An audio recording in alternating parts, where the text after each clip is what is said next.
बिस्मिल्लाहिर्रहमानिर्रहीम। अस्सलाम वालेकुम नाज़रीन, आप देख रहे हैं प्रोग्राम सिटी एट 10 और मैं हूं आपकी मेज़बान अना यूसुफ। उम्मीद है आप सभी लोग ठीक ठाक होंगे।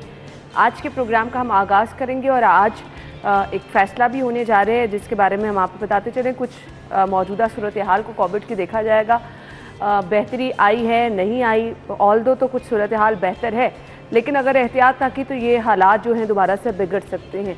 खैर, आज फैसला ये किया जा रहा है जो 50% के साथ स्कूलों में लोग जा रहे हैं या फिर नहीं जा रहे हैं, उस पर जो है फैसला आज होगा कि स्कूलों में मुकम्मल हाजिरी के साथ स्टूडेंट्स जो हैं वो अब आ सकेंगे या नहीं।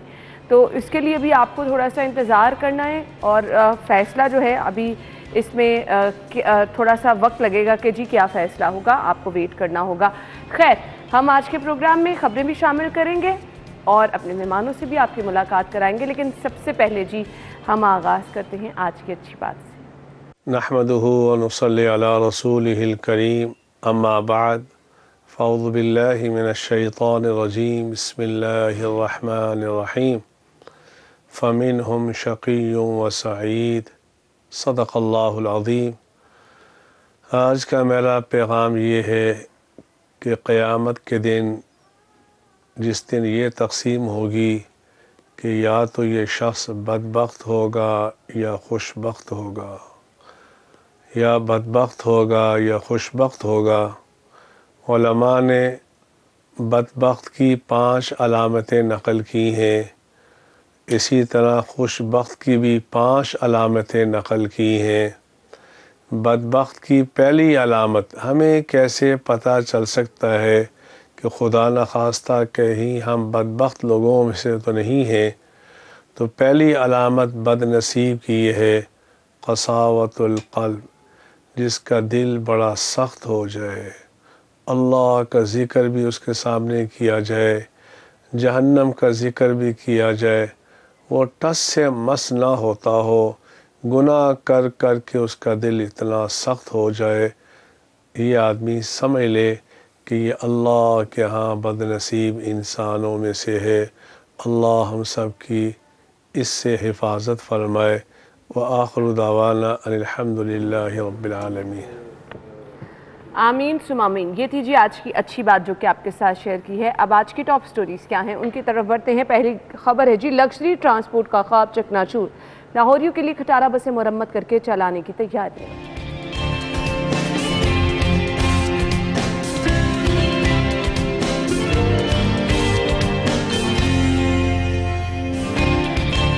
स्कूलों में 2 साल से साइंस लैब्स बंद, प्रैक्टिकल इम्तिहान में 22 लाख तलबा के फेल होने का खदशा। और सेशन कोर्ट में हड़ताल, वकला ने अदालतों को ताले लगा दिए।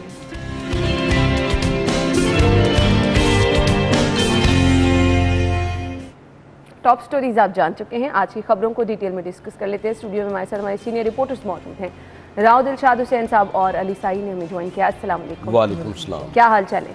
अल्लाह का शुक्र। अच्छा जी, पहली खबर की तरफ चलते हैं। पहली खबर हमारे पास है जी, लग्जरी ट्रांसपोर्ट का ख्वाब चकनाचूर, लाहौरियों के लिए खटारा बसें मुरम्मत करके चलाने की तैयारियां की जा रही हैं। इलेक्ट्रिक बसों की बड़ी धूम थी, कहाँ गई? देखिए 200 बसेस थी इलेक्ट्रिक बसेस, जिसके लिए पंजाब ट्रांसपोर्ट कंपनी की जानिब से ये इस्तदा की गई थी कि फेडरल गवर्नमेंट को कि इस्लामाबाद में जिस तरह से आप प्लान कर रहे हैं इलेक्ट्रिक बसेस का, तो लाहौर को इस हवाले से ज़्यादा ज़रूरत है। मैं आपको बताऊं कि 2018 की ये बात है और लाहौर ट्रांसपोर्ट कंपनी उस वक्त हुआ करती थी। अब जो पंजाब ट्रांसपोर्ट कंपनी है, इसका नाम तो बदल गया लेकिन काम नहीं बदला, जो प्रैक्टिस इसकी है वो नहीं बदली। 1800 बसेस की ज़रूरत थी और 2017-18 की ये स्टडी है और उसमें से 250 के करीब बसेस आई जिनको स्पीडो बसेस के नाम से आप जानते हो। ये फीडर रूट्स पर इससे बहुत ज़्यादा लोगों को रिलीफ मिला। मेट्रो की फीडर रूट्स और उसके अलावा ये तो उस वक्त की बात है जो अब वो भी बसेस जो हैं उनमें से भी बेशतर बंद हो चुकी हैं और इस वक्त तकरीबन 1200 रूट्स ऐसे हैं लाहौर शहर के जहां पर जिनमें से बसेस ना होने के बराबर हैं। यानी अगर किसी रूट पे 50 बसेस की ज़रूरत है तो वहाँ पर महज 5 बसेस चल रही होंगी। और यही वजह है कि आप गाड़ी चलाते हुए कभी आपको अगर ख्याल आए तो ज़रूर स्टॉप्स पर देखें लोग किस तरह से भेड़ बकरियों की तरह लोग स्टॉप्स पे खड़े आपको नजर आते हैं। एक तरफ तो गवर्नमेंट कहती है कि आप जो है वो अपनी गाड़ी कम इस्तेमाल करें, पब्लिक ट्रांसपोर्ट। एग्जैक्टली। अगर मैं जब यूनिवर्सिटी जाता था तो तब मैंने ये चीज़ देखी थी कि आपको वहाँ पे मिल जाती थी गाड़ी, प्राइवेट जो लोगों ने वो वैगनें बनाई होती थी और हर जगह अवेलेबल होती थी। फिर गवर्नमेंट ने पूरा पब्लिक ट्रांसपोर्ट का सिलसिला अपने हाथ में लिया और बेड़ा गर्क कर दिया। उसको बंद किया गया, वैगन्स को बंद किया गया। ठीक है, आपने वैगन्स को कहा कि ये सिक्योरिटी के हवाले से बेहतर नहीं है, और फिर जिस तरह से एलपीजी का सिलसिला शुरू हुआ, लेकिन सूरत हाल जूं की तूं है। अब एक दफ़ा तो इन्होंने जो प्लान किया है कि जो मेट्रो बसेस 50 के करीब हैं उनको फिर से ये ट्राई कर रहे हैं कि 2 रूट्स पर चलाएं, जो कि शादरा और गुजरांवाला से और फिर गज्जू मत्ता से कसूर। अब देखिए ठीक है, जी वो लोकल रूट पे चलेंगी जो कि बड़ी बसेस हैं और काबिल इस्तेमाल हैं। इसी तरह से इस गवर्नमेंट में हमने देखा कि 3.5 साल में जो प्लानिंग नाम की कोई चीज़ नज़र नहीं आती, वादे दावे और गुफ्तगू और बहुत कुछ तो जरूर नजर आता है। एक सवाल आपसे करना है, ये खटारा बसों को अगर ठीक करके ये चला रही हैं तो ये रूट पे आपको कितनी देर चलती नजर आएंगे? मुझे सिर्फ ये नहीं है ना, ये देखें ना, वो जो खबर है उसमें पढ़े हैं कि वो कह रहे हैं कि प्राइवेट इन्वेस्टर से मरम्मत करवाई, ये गवर्नमेंट खुद नहीं कर रही। उसमें भी जो इंसेंटिव है, इसमें सही सब ये वही बात है कि मोटरवे बनाए और किसी के हैंडओवर कर दें, फिर आपको जिस तरह पढ़ते हैं वो टोल प्लाजा और दीगर बसेस जो लाहौर में थी, ये आपने देखा अलबराक ऑपरेट कर रही थी। जब इन्होंने अलबराक को फारिग किया तो अलबराक ने वो बसेस अच्छी खासी चलती हुई जो बसेस थी, यानी जिन पर 2, 4, 5 या 10 लाख रुपए खर्च करके उनको दोबारा रिहेबिलिटेट किया जा सकता था, वो काम नहीं किया। अलबराग ने वो बसें 8-8 लाख रुपए में फरोख्त कर दी, जिनका सिर्फ जो स्क्रैप था वही 50-50 लाख का बिका है। तो पब्लिक कहाँ जाए? अब उस वक्त ये प्लान नहीं किया गया। अब जबकि वो बेशतर बसेस फरोख्त कर चुके हैं, स्क्रैप के भाव वो फरोख्त कर चुके हैं, अब गवर्नमेंट को ये ख्याल आ रहा है कि पुरानी बसेस जो हैं वो इस्तेमाल हो सकती हैं। तो ये तो हम, आपको याद होगा, हम पहले भी कहते थे जब ये बसेस कट रही थी मिस्री शाह में, गोदामों में जब ये कट रही थी, और बिल्कुल ठीक बसी, मैंने इस पर स्टोरी की हुई है। और स्टोरी दी थी पिछले दिनों एग्जैक्टली। और मेट्रो बसेस के हवाले से वो तो 2 रूट को 2 शहरों को कनेक्ट करने की बात है ना। ये आपको शहर का जो 1600 किलोमीटर का रेडियस है, पहले वहां पर आप 1800 बसेस जरूरत है, उनमें से 50% ही ले आए आप इलेक्ट्रिक बसेस की बात कर रहे थे, 200 इलेक्ट्रिक बसेस की, आज तक वो नहीं हुआ। सिर्फ जो पंजाब ट्रांसपोर्ट कंपनी है वो भारी भरकम तनख्वाहों के अलावा और कुछ नहीं, अमरात के अलावा और कुछ। ये भी बताएं कि 1500 बसों की जरूरत, ये साई साहब ये जो बसें हैं ये पूरी कर देंगी? क्योंकि खबर के मुताबिक तो ये लिखा हुआ है जी, रामी ने मेंशन किया हुआ है कि 1500 बसों की जरूरत है शहरियों को। एग्जैक्टली ना, बिल्कुल एक चीज है देखने वाली बात ये है कि जब मैं यूनिवर्सिटी जाता था, यहाँ पे कॉलेज जाता था, तो मैं कहता था कि मैं जिस स्टॉप पे भी खड़ा हो जाता था वहाँ पे वैन मिल जाती थी और थोड़ी बड़ी बस आ जाती थी, ऐसे ही हमारी ज़रूरियात पूरी हो रही थी। तब ये चिंची रक्षा भी नहीं था ना। अब इतना चिंची रक्षा हो गया सड़क पे कि उसकी वजह ये है कि गवर्नमेंट ने फोकस नहीं किया पब्लिक ट्रांसपोर्ट पे। जो नॉन लीग गवर्नमेंट थी उसने ऑरेंज लाइन ट्रेन बना दी, मेट्रो बना दी, उस पर फोकस करती रही। फिर फीडर रूट्स आ गए जो उसको अटैच करते थे, स्पीडो बसेस आ रही। 20 रुपए में आपको। लेकिन जो आप अपनी पॉपुलेशन देखें और उसके मुकाबले में कंपैरिजन करें कि क्या बसेस उतनी मौजूद हैं, कितने लोग डेली सफ़र करते हैं, ये एनालिसिस गवर्नमेंट ज़रूर करवा रही है। हालांकि यहाँ पे गवर्नमेंट, इस वाली गवर्नमेंट को भी चाहिए था कि कोई ना कोई ऐसे काम कर जाती जो पब्लिक को फायदा हो जाता। सिर्फ बातें, ये गुफ्तगू में तो सब कुछ कर रहे हैं, गुफ्तगू में तो बहुत कुछ हो रहा है और मिसाली है और वसीम अकरम प्लस भी हैं, लेकिन ये प्लस माइनस के चक्कर से हमें निकालें। आप अगर वज़ीर-ए-आला पंजाब या वज़ीर ट्रांसपोर्ट अगर कोई इस शहर में है तो वो कम से कम सुबह सुबह सिर्फ कहीं जाने की जरूरत नहीं है, सिर्फ जो मेन बुलीवार्ड्स हैं वहां पर ही आप देख लें तो आपको अंदाजा होगा कि किस भाव बिक रही है और क्या सूरत हाल है। स्टूडेंट्स की जो बात कर रहे हैं आप, जो स्टूडेंट्स, वसीम अकरम की टीम देख लें, PSL में जो उसका हाल हुआ है वही पंजाब का हाल हुआ है। साहब ने मिसाल अच्छी दे दी है। खैर, हमने इस खबर को वाइंड अप करना है और इसके बाद जी, संगीन जराइम में मुलव्विस 95% मुलजिम आजाद हैं। लाहौर पुलिस के कई डिविजन की कारकर्दगी 0 है। ये हम नहीं कह रहे हैं, ये असल जो हकाइक सामने आए हैं उसके अकॉर्डिंग ये कारकर्दगी सामने आई है। तो फिर ये लोग कर क्या रहे हैं? शहरी जो हैं वो महफूज नहीं है, परेशान हैं, हर तरफ लूट मार का बाजार गर्म है और पुलिस की कारकर्दगी हम कह रहे हैं 0 है। ब्रेक के बाद आते हैं, हमारे साथ रहिए।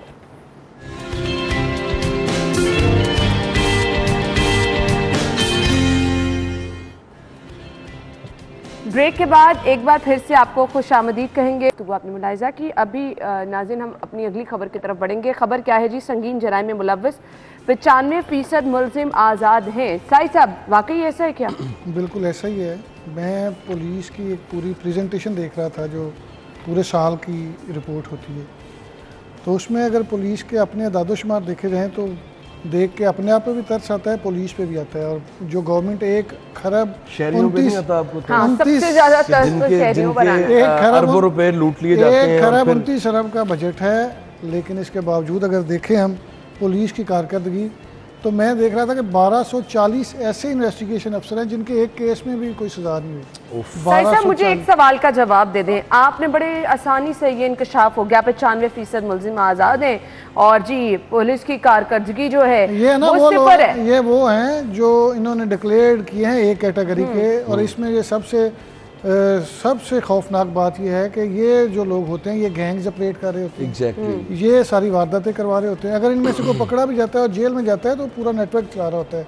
तो पुलिस ये जो रोजाना आप खबरें और ब्रेकिंग देती है ना कि इतने बंदे पकड़ लिए, वो मेरे जैसे राव साहब जैसे कोई शरीफ बंदा पकड़ लिया, किसी को पतंगड़ आते हुए पकड़ लिया, किसी को वही जो FIRs पूरी कर रही हैं वो किस तरह से पूरी हो रही है आजकल के?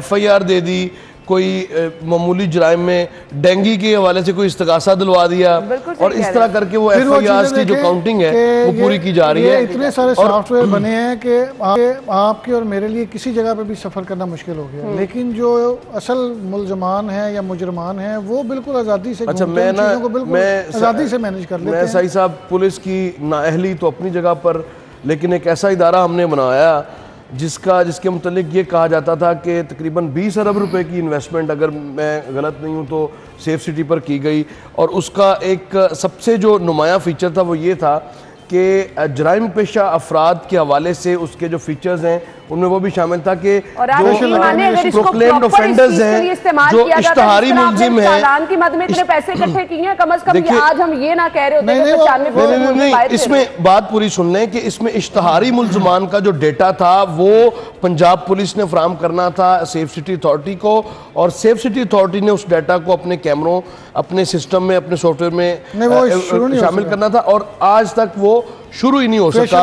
और हमें ये बताया गया था कि ये रिकग्नाइज करेगा PO को, जो प्रोक्लेम ऑफेंडर्स हैं उनको, और कुछ भी नहीं इस हवाले से हुआ। इसी वजह से जो भी मौजूद होगा, जिसकी तस्वीरें चूंकि इनके पास मौजूद हैं, ये पुलिस की बड़ी एक्टिविटी है कि हर बंदे की तस्वीर इनके पास मौजूद है, बंदा नहीं पकड़ते। हमने देखा कि लाहौर शहर के शूटर्स के हवाले से हमने देखा कि जो गैंग्स ऑपरेट कर रहे हैं उनकी तस्वीर की वो बड़ी वायरल हुई, और उसके बाद क्या कार्रवाई हुई, हाजिरियां लगवानी थी आपने, किसकी हाजिरियां लगवाई? जवाब दे दें। 95% मुलजिम आजाद हैं, पुलिस की कारकर्दगी सिफर है, बहुत आराम से कह दिया। कोई सजा जजा का निजाम है इन पुलिस एहलकारों से पूछने वाला है? मैं आपको यही तो बता रहा हूँ कि संगीन जुराइम का मतलब है डकैती, कत्ल, बड़े जो जुर्म है उनके ये मुल्ज़िम हैं। तो पुलिस से कोई नहीं पूछता कि आपकी कारकर्दगी सिफर है, कोई सजा जजा का मेरा ख्याल है कि मैक्सिमम लाहौर पुलिस को तो वैसे कोई नहीं पूछता। यहाँ पे चूंकि बड़े बड़े अफसरान हैं तो उनको तो कोई पूछेगा नहीं, चूंकि अगले IG के वो उम्मीदवार होते हैं, तो अगले IG जो बैठा होता है उसने रिटायर्ड होना होता है, उसको ये डर होता है कि ये आएगा तो मेरी मुराद छीन लेगा। ये भी तो मसाइल हैं। लेकिन सबसे खौफनाक जो हालात है, जो सूरत हाल जो अबतर होती जा रही है वो लाहौर में होती जा रही है। जो सेफ सिटी के कैमरे हैं, पुलिस के 15-20 सॉफ्टवेयर हैं बंदों को पकड़ने के लिए, शरीफ आदमियों को तंग करने के लिए। मैं परसों मुझे एक बंदे का फ़ोन आया जी, मैंने किरायानामा दर्ज करवाया है, मेरे पास एक पेपर है उस पर स्टंप नहीं लगी थाने की। मैंने कहा गवर्नमेंट तो, पुलिस तो कह रही है आप ऑनलाइन। स्टोरी पहले भी एक दी थी कि योमिया जो वारदातें हो रही हैं राजधानी की वो रोज़ाना बढ़ती चली जा रही हैं, लेकिन मजाल है कोई पूछने वाला हो। अब मैं आपको बताता हूँ, मेरे घर के बाहर से एक वारदात होती है और उसकी FIR दर्ज नहीं होती, लेकिन जब मीडिया में रिपोर्ट होता है, टिकट्स चलते हैं, वीडियो आती है, तो उसके बाद वो FIR खुद फ़ोन कर देते हैं। लेकिन FIR क्या होती है 356 की। अब वही वारदात है, बजाय इसके कि तो ये सूरत हाल है। और इसके लिए सजा जजा का अगर निज़ाम हो तो फिर आपको ये इतनी बड़ी तादाद में अगर रोजाना वारदातें रिपोर्ट होती हुई नजर ना अफराद मुल्जिमान, मुझे उनसे कोई लेना देना नहीं। लाहौर की 5 कंट्रोल करने वाले जो पुलिस एहलकार है ना, जब तक इनसे कोई पूछगिछ का निजाम नहीं होगा, कोई इनसे पूछने वाला नहीं होगा इनकी कारकर्दगी, तो राव साहब ये हालात ऐसे ही देंगे। 4 डिवीजन ने तो बिल्कुल ऐसे 0% कारकर्दगी, एक भी एक कैटेगरी का इश्तिहारी नहीं पकड़ा गया। पुलिस आई ने भी इस तरफ इशारा किया कि यही लोग हैं जो गैंग्स को ऑपरेट करते हैं और इनके शूटर्स हैं। जिस तरह से आपने शहर में वारदातें, पूरा नेटवर्क है, पूरा नेटवर्क होता है। और किस मर्ज की दुआ है आपकी डॉल्फिन, किस मर्ज की दुआ है आपकी CIA। और सही कहा था एक पुलिस ऑफिसर ने, अगर CIA खत्म कर दें तो लाहौर शहर में जो वारदातें वो खत्म होंगी। उसकी मैं वाज़ेह मिसाल आपको बता देता हूँ। जब लाहौर शहर की जो पुलिस थी ये मुरीदकी और सादोकी में एक तंजीम के जुलूस को रोकने गई थी, उस दिन लाहौर में कोई वारदात नहीं हुई। आप अंदाजा लगाएं लाहौर शहर में पुलिस की अदम मौजूदगी में कोई वारदात ही नहीं हुई। आप अंदाजा लगा लें, आप सीरियसनेस का अंदाजा लगाएं कि ये है हालात। और इसमें महंगाई को भी ऐड और इसमें महंगाई को भी ऐड कर ले, जो महंगाई बढ़ती जा रही है। वाकई सही साहब आप बिल्कुल ठीक कह रहे हैं, ये चीजें भी इन जराइम को जो है हवा दे रही है। सही साहब ब्रेक का कहा जा रहा है। नाज़रीन ब्रेक ले लेते हैं, ब्रेक के बाद आएंगे। 2 साल से साइंस लैब्स बंद है स्कूलों में और प्रैक्टिकल इम्तिहान में 22 लाख तलबा के फेल होने का खदशा है। ब्रेक के बाद आते हैं, हमारे साथ रहेंगे।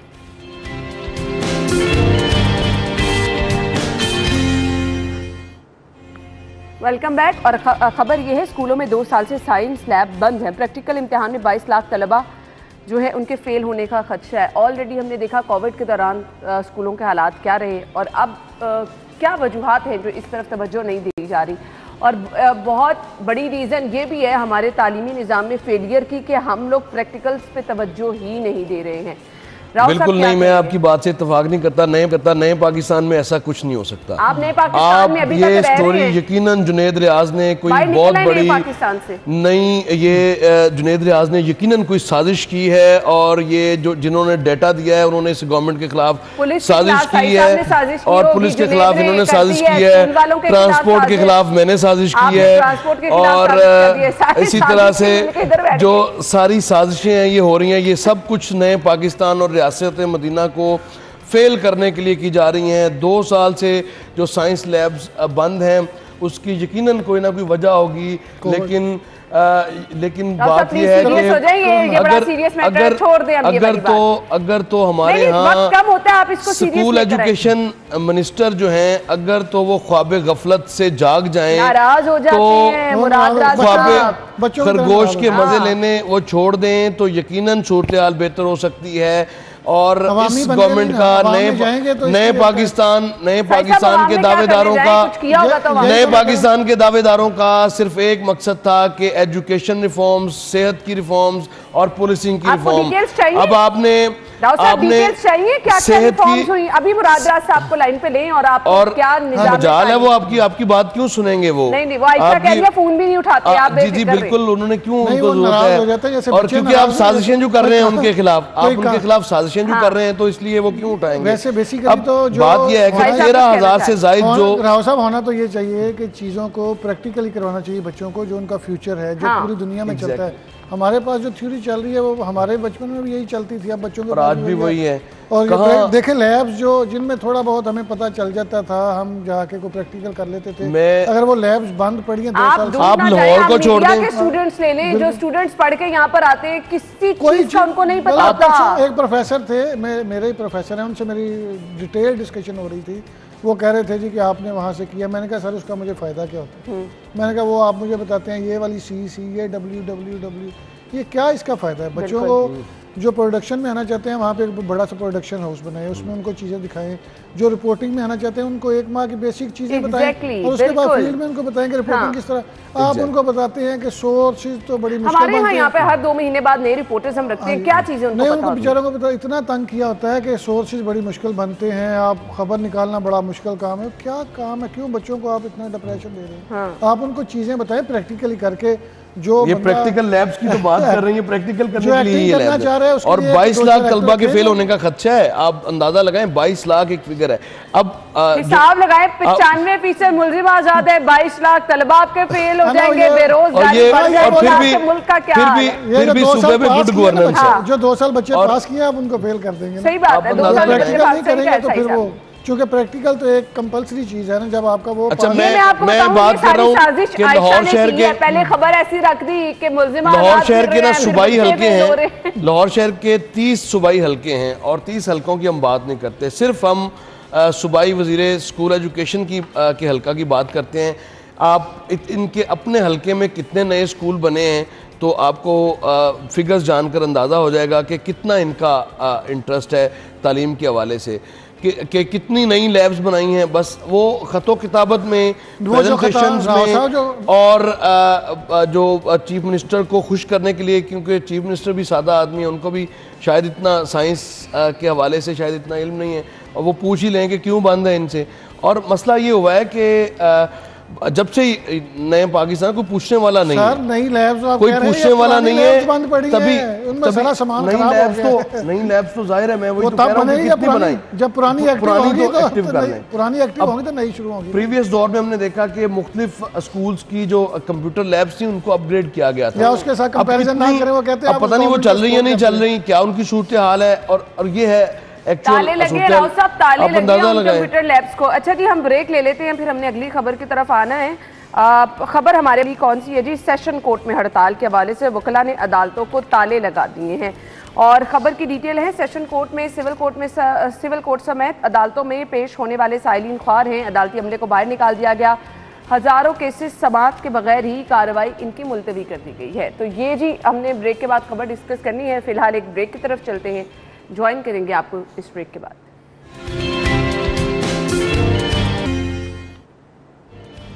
Welcome back. खबर यह है, मुतालिबात की मंजूरी तक काम बंद रहेगा। सदर की जानिब से कहा गया है सेशन कोर्ट में हड़ताल, वकला ने अदालतों को ताले लगा दिए और कहा यह है कि जब तक मुतालिबात नहीं माने जाएंगे इसी तरह से एहतजाज जारी रखेंगे।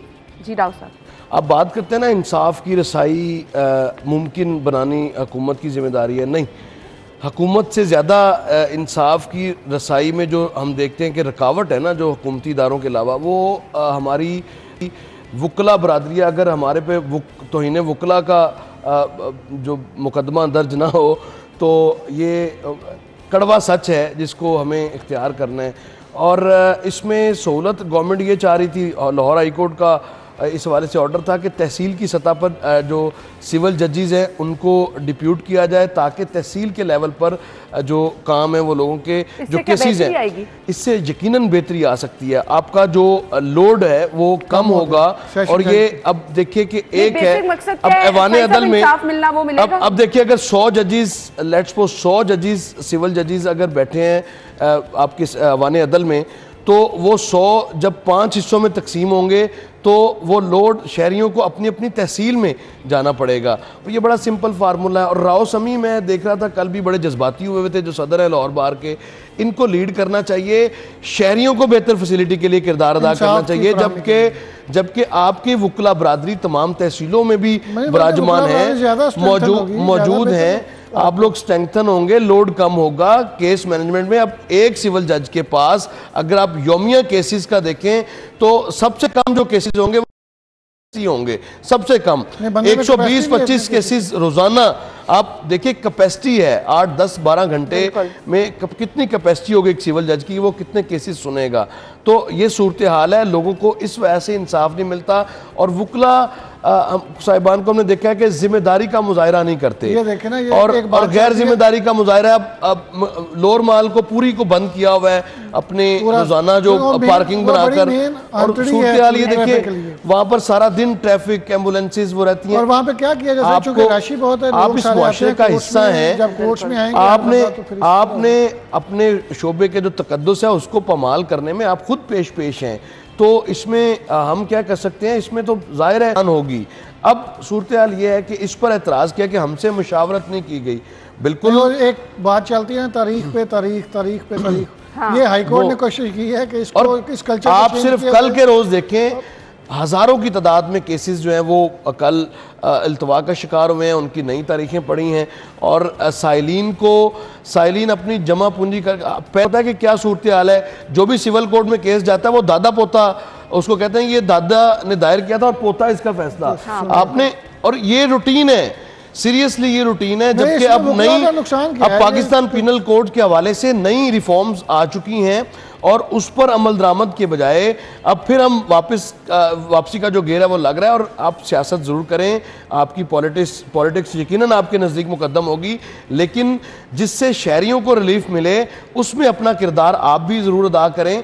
ज़रूर यकीनन अगर तहसील में भी होंगे तो वुकला के बगैर ऑब्वियसली कोई केस नहीं लड़ सकेगा। हाँ, बिल्कुल कोई ऐसे दावा दायर नहीं मुझे कर वाइंड अप सकेगा। करने का कहा जा रहा है। Thank you so much Sai साहब, आपके वक्त का भी शुक्रिया। ब्रेक के बाद आपको ज्वाइन करते हैं स्टूडियो में। आपको एक बार फिर से खुशामदीद कहेंगे नाज़रीन। आज हम जिस स्पेशल टॉपिक पे बात कर रहे हैं, बहुत सारे लोगों को इस बारे में इंफॉर्मेशन देना भी ज़रूरी है। कुछ चीज़ें ऐसी होती हैं कि आपके साथ डिस्कस करने का मकसद ये होता है कि जहाँ कहीं आपको उस बारे में अवेयरनेस दी जाए, वहीं पे जो हमारे इर्द गिर्द ऐसे लोग हैं उनको आपकी बहुत ज़्यादा सपोर्ट की ज़रूरत भी होती है। तो इस चीज़ का भी हमने ख़ास ख्याल रखना है। बहुत ज़्यादा लोग जो हैं हम देखते हैं कि जी इन चीज़ों को नज़रअंदाज कर देते हैं, जिसकी वजह से कुछ ऐसे लोग जो कि मुतासर हैं उनको परेशानी का सामना भी करना पड़ता है। आज हम जिस टॉपिक पे बात करने वाले हैं, मैं उस टॉपिक के बारे में आपको बताती चलूँ। एल्बिनिज़म है, ये एक जीनियाती इसको हम कह सकते हैं कि मसला है। असल में ये होती क्या है, किस तरह से ये हो जाता है, रीज़न्स इसकी क्या क्या हैं, जो इनसे मुतासरा बच्चे हैं उनकी लाइफ फिर किस तरह से गुजरती है, किन किन मसाइल का सामना करना पड़ता है, क्या वो नॉर्मल ज़िंदगी गुजार सकते हैं, उनके लिए एहतियात क्या क्या होती है, ये हम आज के शो में डिस्कस करने वाले हैं। स्टूडियो में हमारी जो मेहमान हमारे साथ मौजूद हैं, तारुफ आपके साथ कराना चाहूँगी। डॉक्टर बुशरा बशीर साहिबा ने हमें ज्वाइन किया है। अल्लामा इकबाल मेडिकल कॉलेज जिना हॉस्पिटल से इनका ताल्लुक है। साथ ही साथ हमारे साथ एक मुतासरा शख्स भी मौजूद हैं जिनका नाम है जी रिकी मंच। अपने मेहमानों को खुशामदीद कहेंगे। अस्सलाम वालेकुम जी। क्या हाल चाल है आप? ठीक है रिकी, आप कैसे हैं? थैंक यू सो मच, बहुत बहुत शुक्रिया आप लोगों के वक्त के लिए। जैसे कि मैंने बिल्कुल स्टार्ट में कहा, दो मकसद हैं ये शो करने के। सबसे पहला मकसद अवेयरनेस, सेकंड जो हमारा पर्पस है वो ये है जी कि जिस तरह से रिकी ने अभी मुझे ऑफ कैमरा बताया कि उनको थोड़ा सा जो परेशानी भी रही, स्कूल लाइफ में बहुत मुश्किल रही, स्टूडेंट्स परेशान करते थे, तंग करते थे। एक मकसद आज के शो का ये है कि हमें इस तरह के लोगों को सपोर्ट करना है, बिल्कुल नॉर्मल लाइफ है गुजारें, क्यों आप किसी को परेशान करते हैं। सबसे पहले हम स्टार्ट कर लेते हैं बुशरा साहबा से। डॉक्टर साहब बताइएगा असल में रीज़न क्या होती है एल्बिनिज़म? अच्छा अनाया, इसमें यह है कि एल्बिनिज़म जो है वो मौरूसी बीमारी है, जीनियाती बीमारी है। ये आपकी जीन्स के ज़रिए जो है वो बच्चे के अंदर आती है। इसमें दोनों माँ बाप के अंदर जीन होती है तो बच्चे के अंदर एल्बिनिज़म आता है। ज़रूरी नहीं है कि डॉक्टर साहबा आपने कहा कि जीनियाती बीमारी है, जेनेटिक जो चीज़ें होती है, नॉर्मली हम क्या देखते हैं कि पेरेंट्स में से कोई एक उससे मुतासर होता है। लेट्स सपोज हम जैसे कहते हैं कि जी अगर आपके पेरेंट्स में से किसी एक को डायबिटीज़ है तो ये आपको होने के चांसेस ज़्यादा हैं। यहाँ पर हम देखते हैं दोनों पेरेंट्स नॉर्मल हैं फिर भी ये इशू होता है। उसमें ये है अनाया कि जीनियाती बीमारियाँ बहुत सारी किस्मों की होती हैं। इसमें ये जो बीमारी है जिसे हम ऑटोसोमल रिसेसिव कहते हैं, इसमें बहुत सारी नस्लों में ज़रूरी नहीं है कि उनको भी बीमारी हो। इसमें हम कहते हैं स्किप जनरेशन्स आती हैं। कुछ ऐसी नस्लें होती हैं जिसमें बीमारी उस तरह से नहीं आती। और दूसरी बात यह है कि इस बीमारी के आने के लिए दो जीन्स चाहिए, माँ से भी बाप से भी। अच्छा। तो आपके जब दोनों माँ बाप में ये जीन होती है तो उनके बच्चों में ये 25% चांस है कि बच्चा जो है वो इस बीमारी से मुतासिर हो सकता है। एल्बिनिज़म की बहुत सारी टाइप्स हैं, इसमें कुछ ऐसी भी हैं जो सिर्फ मेल्स में जाती हैं, ठीक है, और वो माँ से जाती हैं। उस सूरत में अगर सिर्फ माँ के पास जीन है तो बच्चा जो मेल है उसको हो सकती है, लेकिन वो ज़्यादातर आंखों को मुतासिर करती है। तो ये ज़रूरी नहीं है। जब हम जीनियाती कहते हैं तो एकदम ऐसे आता है ख्याल कि माँ बाप को भी होगी, लेकिन जीनियाती का मतलब सिर्फ माँ बाप नहीं है, आपसे ऊपर वाली नस्लों की जीन भी आपके अंदर आ रही है। हम पूछ लेते हैं रिकी, आपके पेरेंट्स नॉर्मल हैं? जी जी। अच्छा, और फैमिली में कोई और है? हाँ, मेरे रिलेटिव्स में हैं कुछ अल्बाइनोस, ठीक है, लेकिन मेरे parents they are not.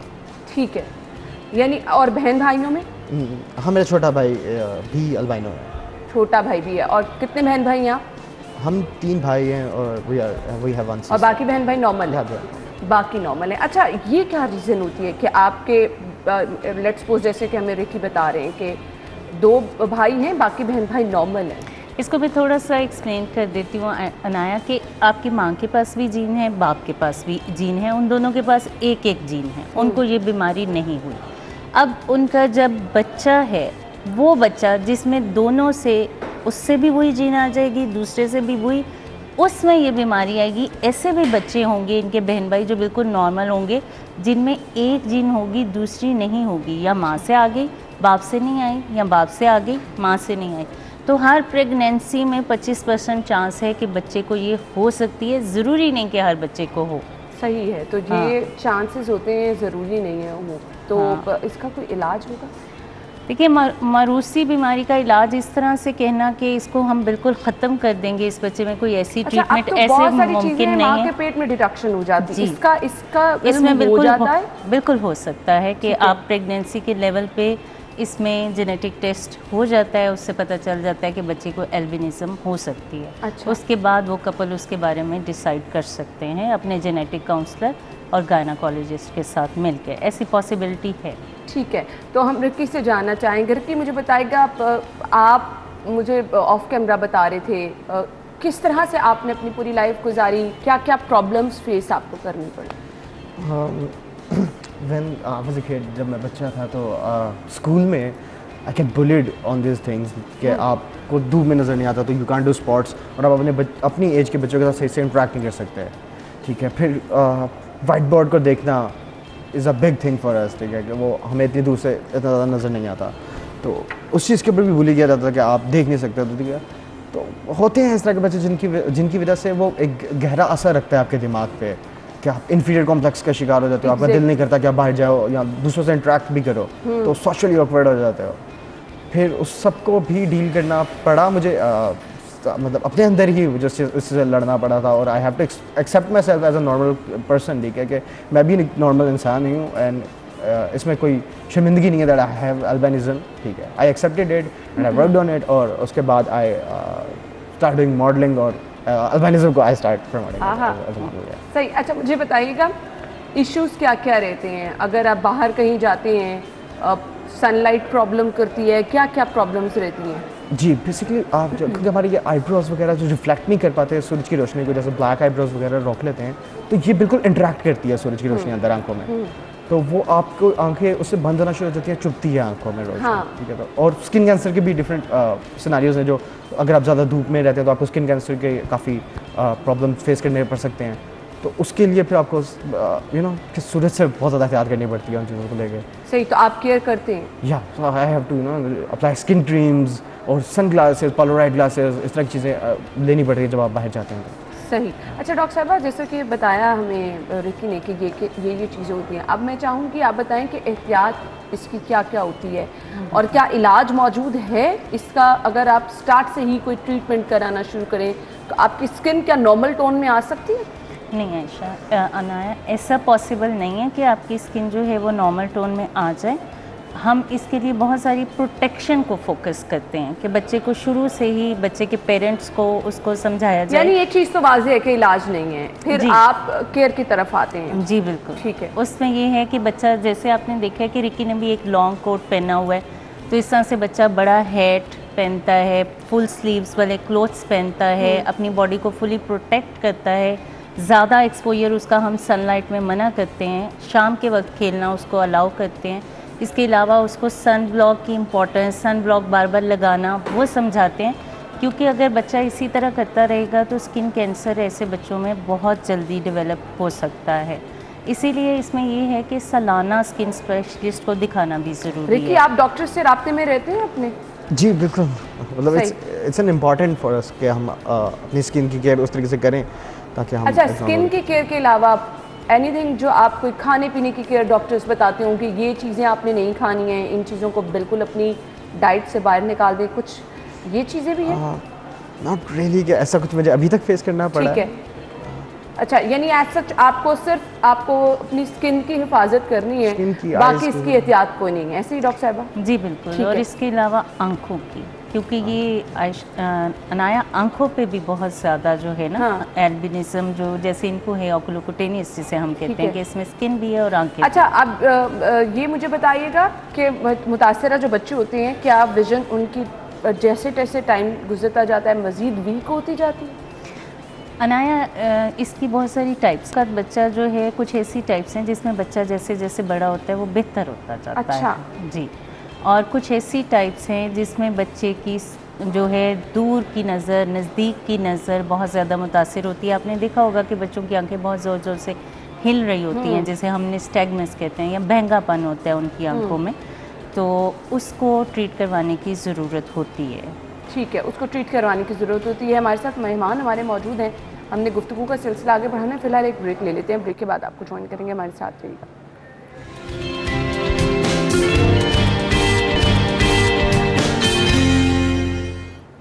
Break के बाद आपको खुशामदीद कहेंगे। हमारे साथ हमारे मेहमान मौजूद हैं और मैं डॉक्टर बुशरा से गुफ्तगू का सिलसिला आगे बढ़ाऊंगी। डॉक्टर साहिबा, अब हमने इस चीज़ को रोकना है, मुझे बताइएगा एहतियात क्या क्या है, किस तरह से हम क्या केयर कर सकते हैं जो हम इसको रोक सकें। अदरवाइज़ आपने कहा इलाज कोई नहीं है, प्रॉब्लम्स क्या रहती हैं वो भी हमने डिस्कस कर ली। अब हम इसको कम कैसे कर सकते हैं? अना, इसको आइंदा आने वाली नस्लों में कम करने के लिए, जैसे हमारे कल्चर में बहुत ज़्यादा होता है कि आपस में शादियां करने का रवाज है, तो इसमें ये है कि आपको ख़ानदान के अंदर अच्छा, शादी, आपके पेरेंट्स की कज़न मैरिज है? नहीं है। अच्छा, ये भी चांस है ना कि दोनों की कज़न मैरिज नहीं भी? हाँ, लेकिन ये बहुत कम होता है। इसको हम कहते हैं स्पोरेडिक म्यूटेशन, कि कोई नई म्यूटेशन। अच्छा, यानी मैक्सिमम जितने हमारे पास इसके चांसेस हो सकते हैं हमने सबको देखना है। बिल्कुल। और प्रेगनेंसी के अंदर भी आप इसको डिटरमिन कर सकते हैं कि बच्चे के अंदर एल्बिनिज़म हो सकती है या नहीं। इसमें जेनेटिक काउंसलर के साथ दोनों माँ बाप का जाना और समझना कि बीमारी आगे किस तरह जाती है बहुत ज़रूरी है। जैसे आना, मैंने पहले भी बताया कि ज़रूरी नहीं है कि ये सिर्फ दोनों माँ बाप में हो तो हो आगे जाए। बाज़ इसकी किस्में ऐसी हैं कि माँ के पास भी जीन हो तो उसके मेल जो बच्चे हैं, जो उसके बेटे हैं, उनमें ये जा सकती है।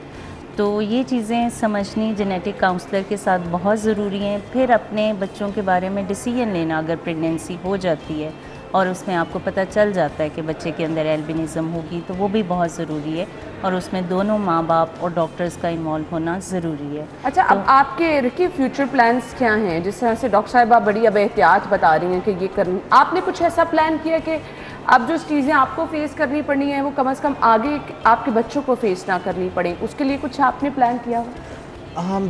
मैंने जहाँ तक सोचा था तो वो यही है कि अवेयरनेस तो उसकी सबसे बड़ा एक सोल्यूशन होता है। तो मैंने जैसे कि मैंने मेंशन किया, मैंने मॉडलिंग स्टार्ट की थी, उसके बाद मैंने एक एजेंसी रन करना स्टार्ट की, मॉडलिंग एजेंसी, जिसके अंदर हमने नॉर्मलाइज़ किया इस चीज़ को कि आपकी कोई भी कलर स्किन है, ठीक है, आप जैसे भी दिखते हैं, ठीक है, ये नॉर्मल है। यानी आपका फील्ड में आने का मकसद ये था लोगों को ये मैसेज देना कि ये नॉर्मल लाइफ है। बिल्कुल सही। अब आप जैसे कि डॉक्टर साहिबा कह रही हैं कि आगे जिन लोगों ने शादी करनी है, अब बेबी प्लान करनी है, कभी आपने कुछ इस बारे में प्लान किया है कि अब आपने आगे क्या करना है? हाँ, रिसेंटली वैसे तो मेरा अभी तो फिलहाल कैरियर पे ज़्यादा फोकस है। I am not thinking about marriage, लेकिन इन फ्यूचर अगर होता है तो I am okay with it कि अल्बाइनो, अगर मेरे घर अल्बाइनो बच्चा पैदा होता है कि I am totally okay with it, ठीक है। और मैं यही होप रख रहा हूँ कि शायद सोसाइटी को भी इतनी अवेयरनेस मिल जाएगी कि वो भी इसको एज अ नॉर्म ही समझेगी। बिल्कुल, और ये शो करने का मकसद भी यही था कि हम मैसेज ये दें कि ये बिल्कुल नॉर्मल चीज़ है। हमारी तरह ये सभी लोग फिर भी रहे हैं, अपने काम भी कर रहे हैं, खा पी भी रहे हैं, अच्छी हेल्दी ज़िंदगी गुजारे हैं। हाँ, लेकिन कुछ केयर है जो कि करनी पड़ती है और हम बता भी रहे हैं। डॉक्टर साहबा, आप मैसेज क्या देना चाहेंगे देखने वालों को? बिल्कुल आना, जैसे आपने कहा कि रिकी ने आपसे ऑफ एयर शेयर किया, तो रिकी ने मुझसे शेयर किया कि वो बहरीन में था तो उसको इतना प्रॉब्लम फेस नहीं करना पड़ता था जब वो बाहर निकलता था और दूसरे बच्चों से मिलता था और स्कूल जाता था, एकेडमी जाता था, और ये प्रॉब्लम उसको पाकिस्तान में आके ज़्यादा फेस करना पड़ा। तो मैंने इससे एक चीज़ शेयर की कि Bahrain is one of those countries जहाँ पे जो हमारा एजुकेशन रेट है 99% है। तो इसमें बड़ा ज़रूरी है, जैसे रिकी ने कहा कि कुछ जेनेटिक चीज़ों को आप रोक नहीं सकते, लेकिन आप अपनी सोसाइटी के रवैयों को और उनको मॉडिफाई कर सकते हैं, उनको मज़ीद एजुकेट कर सकते हैं। और पर्सन को भी, जैसे रिकी ने तो समझ लिया क्योंकि वो बहुत एजुकेटेड था या शायद एजुकेटेड फैमिली से बिलोंग करता था, लेकिन हमें अपने कल्चर, अपने कंट्री में भी इसकी अवेयरनेस को बढ़ाना और ये ज़रूरी है। और इन बच्चों को एजुकेशन दिलानी, इनके पेरेंट्स नॉर्मल लाइफ की तरफ लेकर आना पेरेंट्स के लिए भी बहुत ज़्यादा ज़रूरी है। सोसाइटी को भी सपोर्ट करना है ऐसे लोगों को। देखिए, कभी साइकेट्रिस्ट के पास जाने की ज़रूरत पड़ी, कभी ऐसा आपको अपना मेंटल लेवल लगा कि आप बहुत परेशान हो गए हैं, पीछे रह गए हैं, मायूस हो गए हैं? बिल्कुल। हाँ, मतलब मैंने आपको जैसे बताया कि मैं इन्फीरियर कॉम्प्लेक्स का शिकार था इस चीज़ से। तो बेसिकली क्योंकि मैं इतना सोशली ऑकवर्ड हो गया था कि मैं ज़्यादा लोगों से इंटरेक्ट नहीं कर पाता था, तो मैंने खुद की बहुत ज़्यादा बुक्स पढ़ना स्टार्ट की थी, तो टू यू नो मैं अपने दिमाग को एक नॉर्मल स्टेट पर लेकर आ सकूं और एक्सेप्ट कर सकूं अपने आप को एज ए ह्यूमन। तो हाँ, मुझे साइकेट्रिस्ट के पास जाने की ज़रूरत नहीं पड़ी, लेकिन मुझे उस चीज़ से बाहर निकलते हुए भी कुछ एक तवील अरसा लगा उससे लड़ते हुए। सही। अच्छा, अब मैसेज आप देखने वालों को क्या देना चाहेंगे जो लोग आपको देख रहे हैं? मैसेज में अगर उन्हें एक देना चाहूँ तो मैं उनको यही कह सकता हूँ कि देखिए, आप क्या हैं ये मैटर नहीं करता, ठीक है। ये मैटर करता है कि आप उसको लेते किस तरीके से, उस चीज़ों को आप देखते किस नज़र से हैं, ठीक है। इट्स नॉर्मल कि आप लोगों दूसरों लोगों की तरह नहीं इंटरेक्ट कर सकते। इट्स नॉर्मल कि आप दूसरे लोगों की तरह नहीं देख सकते, ठीक है। और ये इस चीज़ के ऊपर किसी किस्म का बुली होना या इस चीज़ के ऊपर किसी किस्म का मजाक उड़ाना इट्स नॉट कूल, और वो बिल्कुल भी सही नहीं है सोसाइटी। और यही हमारा भी मैसेज है जी सब लोगों के लिए कि आपको इन लोगों को सपोर्ट करना है। बिल्कुल नॉर्मल ज़िंदगी ये भी आपकी तरह गुजार रहे हैं।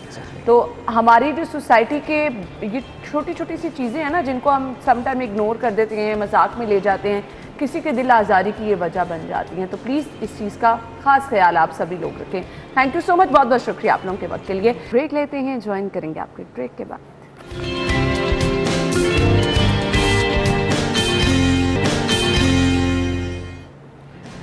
Welcome back. Vivo Y51 mobile 32,999, और इसके बाद ये वीवो S1 मोबाइल है। अगर आपने ये खरीदना है 35,999 रुपीज़। वीवो Y20 मोबाइल और इसकी प्राइस है जी 26,999 रुपये। सो ये थे हमारे पास मोबाइल और इनके रेट्स जो कि आपके साथ शेयर किए। अब जी सब्जियों के क्या रेट्स हैं ये हम शेयर करेंगे आज के भाव में।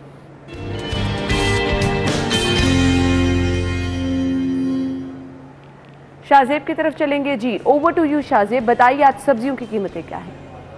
शहर में सब्जियों की कीमतों की सरकारी रेट लिस्ट जारी कर दी गई है, जिसमें आलू की कीमत जो है वो 22 रुपये से 29 रुपये के दरमियान मुकर्रर की गई है। इसी तरह जो प्याज है उसकी कीमत 23 रुपये से 29 रुपये के दरमियान मुकर्रर की गई है, जिसमें अव्वल, दोयम और सोयम दर्जे का प्याज शामिल है। इसी तरह जो टमाटर है वो भी 110 रुपये और दोयम दर्जे का टमाटर 100 रुपये और सोयम दर्जे का टमाटर 90 रुपये की उसकी कीमत मुकर्रर की गई है। जबकि जो साग है वो 50 रुपये फ़ी किलो के हिसाब से मार्केट में आज फ़रोख्त होगा। जो अदरक थाईलैंड का है 205 रुपये कीमत मुकर्रर की गई है। लहसुन चाइना की कीमत 380 रुपये और जो देसी लहसुन है उसकी कीमत 235 रुपये मुकर्रर की गई है। अगर इसी तरह दीगर सब्जियों की बात कर ली जाए तो उसमें मेथी की कीमत 60 रुपये मुकर्रर की गई है। बंद गोभी जो है वो 47 रुपये, शिमला मिर्च जो है वो आज 190 रुपये के हिसाब से मार्केट में फ़रोख्त होगी। इसी तरह जो दीगर सब्जियां हैं, मूली जिसमें शामिल है उसकी भी कीमत जो है वो 40 रुपये से 45 रुपये के दरमियान मुकर्रर की गई है। लेकिन मार्केट में ये देखा जाता है कि बहुत से दुकानदार ऐसे भी हैं जो कि सरकारी रेट लिस्ट से तजावुज़ करके 5 या 10 रुपये ज़ायद के हिसाब से जो है वो फ़रोख्त करते हैं, जिनके खिलाफ कहीं पर तो कंट्रोल प्राइसेस की टीमें सरगर्म नज़र आती हैं और कहीं पर नहीं भी आती। ठीक है, बहुत शुक्रिया जी, आपने सब्जियों की कीमतें बताई। मेरे पास हैं जी मीट रेट्स। अगर आप मार्केट में जाएंगे ज़ैनत शॉप पे तो मीट पर केजी क्या मिलेगा आपको? बीफ पर केजी है जी 600 रुपये और बीफ मिन्स आप खरीद सकते हैं 785 रुपये किलो। मटन आपको मिलेगा 1570 रुपये किलो, मटन मिन्स 1650 रुपये किलो। चिकन के रेट क्या है? जिंदा मुर्गी गवर्नमेंट रेट के मुताबिक 196 रुपये किलो और इसका बना हुआ गोश्त आप खरीद सकते हैं 284 रुपये किलो। एग रेट्स क्या है? रिटेल प्राइस के मुताबिक अंडों की खरीदारी 144 रुपये दर्जन में आप कर सकेंगे। होलसेल पे जाएंगे 2 रुपये की बचत 142 रुपीज़ और गोरमे के रेट हैं जी 143 रुपीज़ में आप गोरमे पे जाके अंडों की खरीदारी कर सकेंगे। इसके साथ हमारी रेट लिस्ट भी मुकम्मल हुई और प्रोग्राम का वक्त भी पहुंचा है अपने इख्तिताम को। आप अपना ख्याल रखिएगा, कल मुलाकात होगी, इजाज़त दीजिए, अल्लाह हाफ़िज़।